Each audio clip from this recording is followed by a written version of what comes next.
Hey, I'm on Cedar Beach, Long Island. Behind me is the Long Island Sound, and just beyond that is Connecticut. What's up, Milford?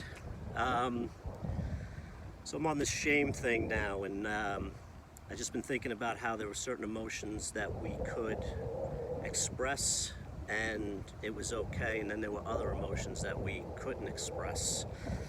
And those emotions we have cut off, and we don't know how to access them, we don't know how to properly manage them. And we protect them with dear life. And out of nowhere, something can just trigger that, and it's going to bring us back to that defenseless, shameful place.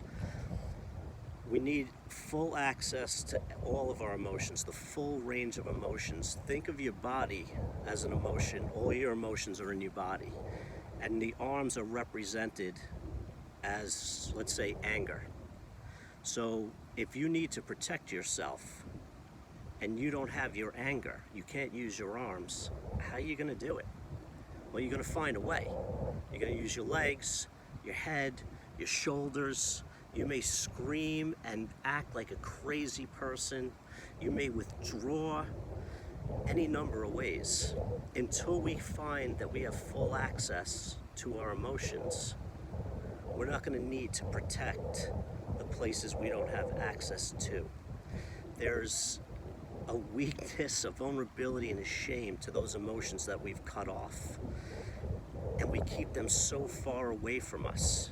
Like mine are in like Europe half the time, while I'm standing here in New York.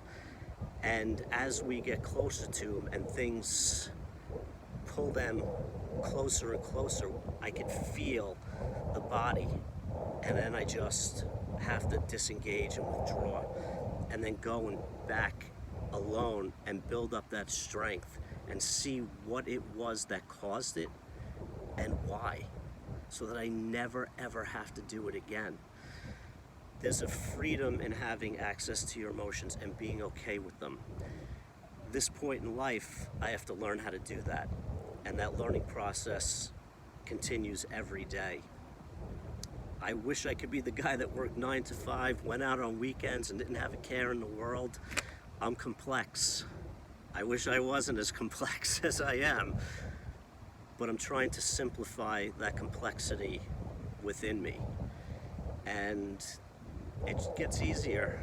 It's just a painful process of having to go back to those feelings that you weren't allowed to have, because when you had them, you were shamed for having them. And for me, there's no greater pain than going back into my shame.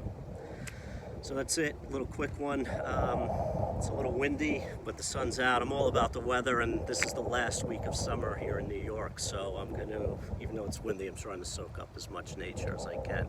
I hope you had a great start to your week, and I'll talk to you soon. Thanks, bye-bye.